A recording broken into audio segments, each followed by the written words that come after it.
이에 그 두 사람이 베들레헴까지 갔더라. 베들레헴에 이를 때에 온 성읍이 그들로 말미암아 떠들며 이르기를 이가 나오미냐 하는지라. 나오미가 그들에게 이르되 나를 나오미라 부르지 말고 나를 마라라 부르라. 이는 전능자가 나를 심히 괴롭게 하셨음이니라. 내가 풍족하게 나갔더니 여호와께서 내게 비어 돌아오게 하셨느니라. 여호와께서 나를 징벌하셨고 전능자가 나를 괴롭게 하셨거늘 너희가 어찌 나를 나오미라 부르느냐 하니라. 나오미가 모압 지방에서 그의 며느리 모압 여인 룻과 함께 돌아왔는데 그들이 보리 추수 시작할 때에 베들레헴에 이르렀더라. 오늘 룻기 강해의 두 번째 시간입니다. 룻기가 사사기의 해설이자 소망이라고 말씀드렸습니다. 그렇다면 사사기의 메시지가 무엇입니까? 하나님께 부르짖는 자는 반드시 구원을 얻는다는 것이지요.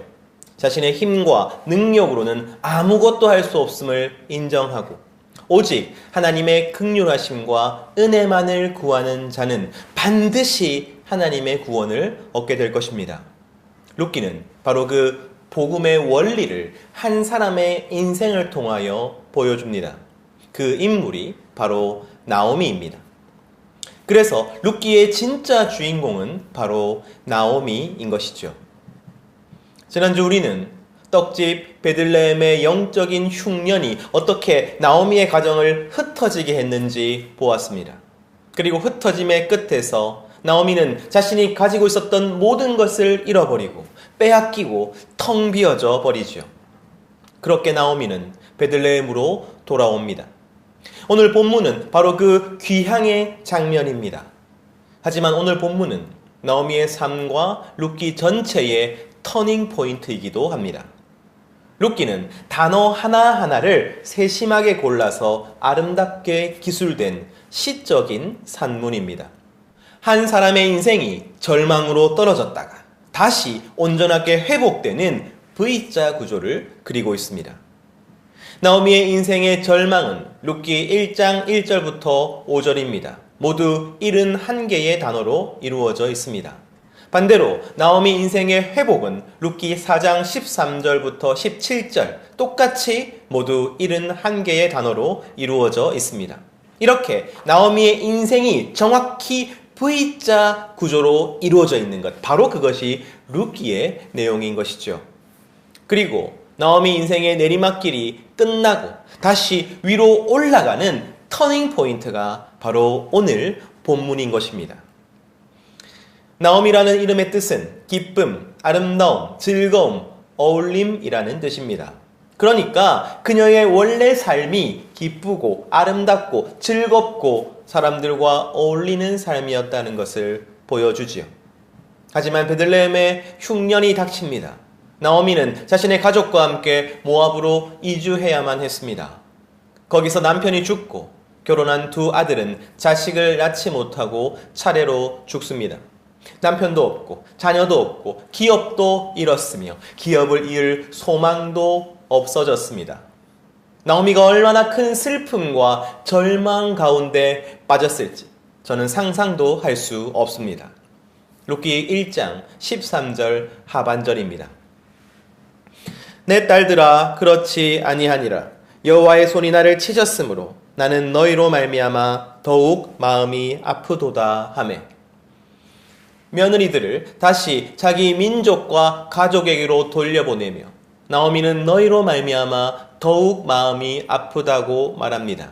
그런데 너희로 말미암아라는 표현은 너희보다 더욱이라고도 번역할 수 있습니다. 그러니 나는 남편을 잃은 너희보다 더욱 마음이 아프다는 것이죠. 남편뿐만 아니라 자식도 소망도 잃어버렸기 때문입니다. 그 누구도 나오미를 이해할 수 없습니다. 그 누구도 나오미를 위로할 수 없습니다. 바로 이것이 나오미의 절망입니다. 그러한 나오미가 고향 베들레헴으로 돌아왔을 때 온 성읍이 그를 알아보고 이가 나오미냐 하고 떠들었습니다. 떠나기 전에 풍족했던 모습은 온데간데 없고 절망과 비극만이 드리워진 그녀의 모습에 사람들은 놀라움을 감추지 못했습니다. 바로 그때 나오미는 자신의 삶을 이렇게 정의합니다. 룻기 1장 20절 말씀입니다. 나오미가 그들에게 이르되 나를 나오미라 부르지 말고 나를 마라라 부르라. 이는 전능자가 나를 심히 괴롭게 하셨음이니라. 마라의 뜻은 쓰다, 괴롭다, 아프다, 슬프다입니다. 사랑하는 가족을 황망히 떠나보낸 쓰디쓴 아픔, 땅과 기업을 잃어버린 가난과 궁핍, 무엇보다도 대를 이을 소망이 끊어져 하나님의 언약에서 배제되었다는 고통, 바로 그것이 마라의 삶입니다. 너무 힘들고 버거운 삶, 아무런 소망 없이 더 나빠질 것만이 확실한 삶, 앞날이 창창한 젊은 며느리마저도 무덤으로 함께 끌고 가는 것 같은 삶, 그러한 자신의 삶을 보고 나오미는 마라라고 부르는 것입니다. 사랑하는 성도 여러분, 저는 매주 설교를 할 때마다 한 집사님 가정을 생각합니다. 몇 번 말씀드렸기 때문에 잘 아실 것입니다. 하나밖에 없는 아들을 교회 수련회에서 교통사고로 잃었습니다. 물론 시간이 흘렀습니다. 그 가정은 아들을 기억하며 또한 아들을 위하여서 여러 가지 일들을 하고 계십니다. 새로운 소망이 생겼고 목표를 향해 달려가고 계십니다. 하지만 이 순간에도 만약 당신의 삶은 나오미입니까? 마라입니까? 그렇게 질문한다면 저는 이 집사님 가정이 마라라고 대답하실 것 같습니다. 여전히 끔찍한 그 상실 앞에서 그리고 가시지 않는 외로움과 그리움을 안고 나는 마라입니다 라고 대답하실 것 같습니다.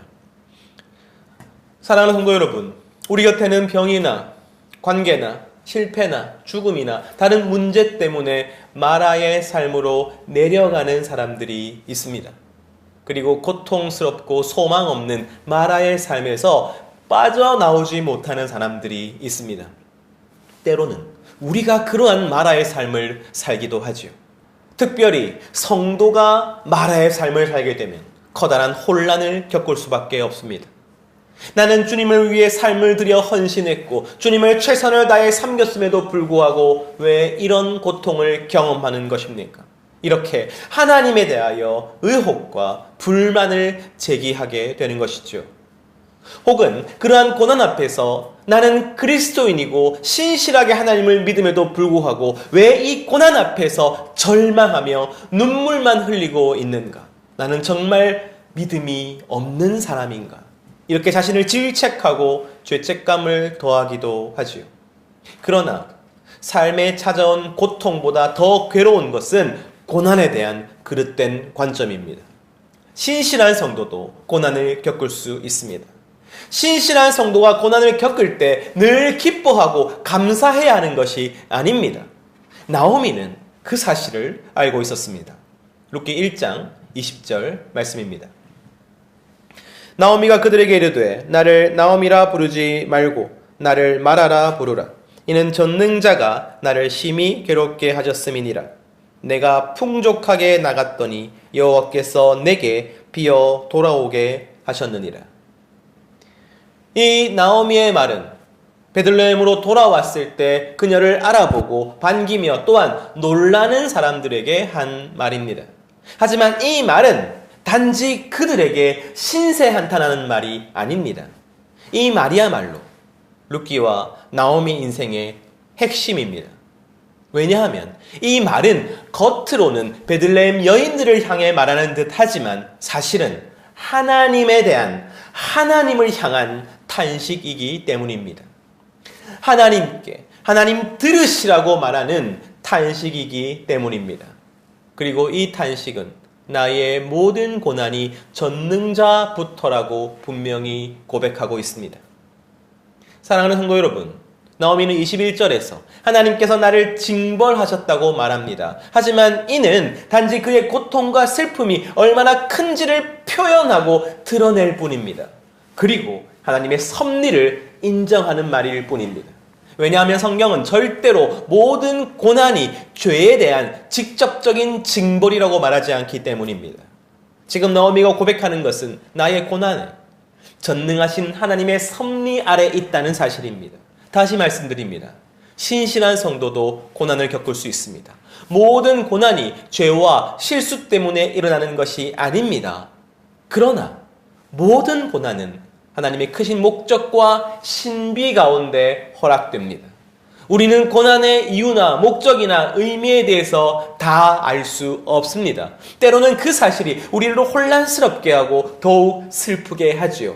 하지만 우리가 확신하는 것이 있습니다. 하나님께서 고난을 주관하신다는 사실입니다. 전능하신 하나님께서 이 모든 고난을 주관하신다는 사실입니다. 사랑하는 성도 여러분, 나오미는 자신의 인생에 찾아온 이 비참함의 궁극적인 원인이 하나님이시라고 고백합니다.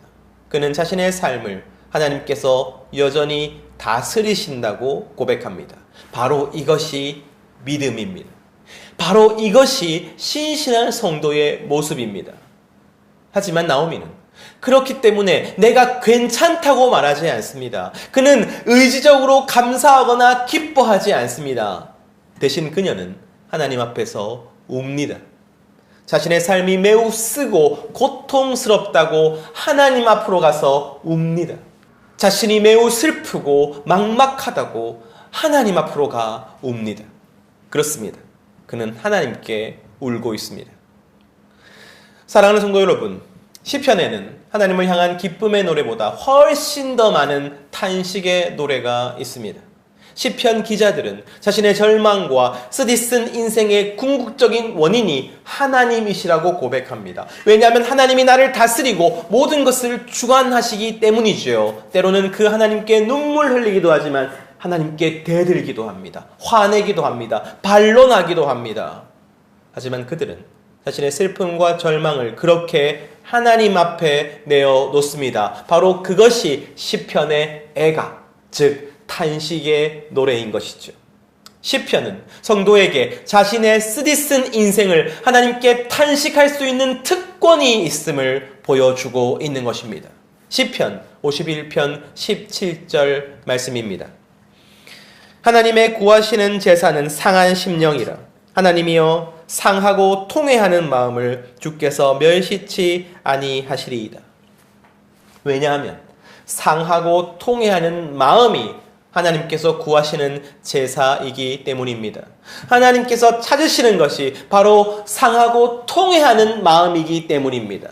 욥기에서 욥을 정죄하던 세 친구들을 향하여 욥은 자신의 삶을 탄식하며 고통을 토로하였습니다. 그러나 나오미와 똑같이 그의 모든 고백은 하나님을 향한 것이었습니다.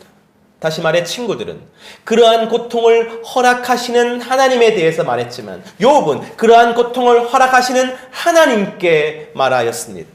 자신의 고통과 절망을 가지고서 하나님 앞으로가 울었습니다. 그 절규와 탄식에 대하여 하나님께서는 바로 이렇게 평가하십니다. 욥기 42장 7절 하반절입니다. 내가 너와 내 두 친구에게 노하나니 이는 너희가 나를 가리켜 말한 것이 내 종 욥의 말같이 옳지 못함이니라. 욥이 옳다는 것은 그가 하나님의 섭리에 대해 더 깊이 이해하고 있었고 논리적으로 그의 말이 더욱 타당하다는 의미가 아닙니다. 고통과 절망을 주신 하나님에 대하여 설명하고 이해하려는 친구보다 그 고통과 절망을 하나님께 가지고 나와서 하나님께 울부짖은 욥이 옳다고 말씀하시는 것입니다. 진정으로 하나님께서 찾으시는 것은 상하고 통회하는 마음입니다. 하나님께서 옳다고 말씀하시는 것은 상하고 통회하는 마음입니다. 상하고 통회하는 마음으로 하나님께 나아가는 것, 바로 그것이 부르짖음인 것입니다. 나오미는 지금 하나님을 향하여 상하고 통회하는 마음으로 슬퍼하고 있습니다. 하나님, 제 인생이 텅 비어버렸습니다. 제 인생은 더 이상 기쁨이 아닌 쓴맛으로 가득합니다. 이 모든 일이 하나님의 손길 때문입니다. 자기 백성을 돌보시고 그들에게 다시 빵을 주신 하나님의 손길이 제게는 고통과 절망밖에는 주시지 않았습니다. 그러니 하나님, 저의 탄식을 들어주세요. 저의 고통도 불쌍히 여겨주세요. 베들레헴을 돌보신 것처럼 마라 같은 내 삶도 돌보아 주십시오. 나오미는 바로 그렇게 부르짖고 있는 것입니다.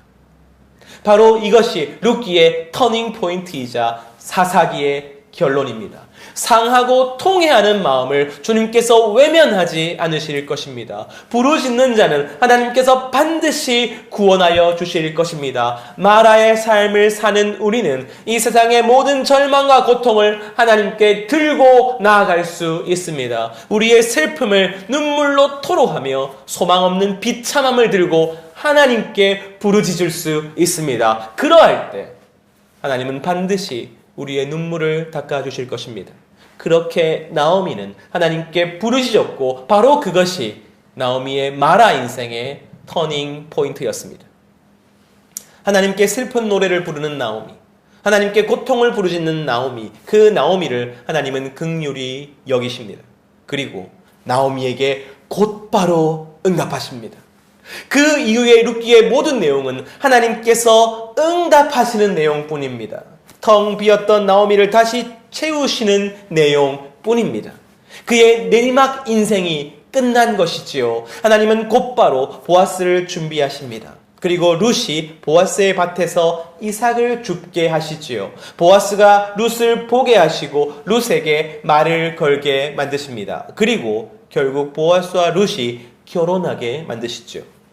하나님은 나오미를 회복시키시는데 단 한순간도 쉬지 않으십니다.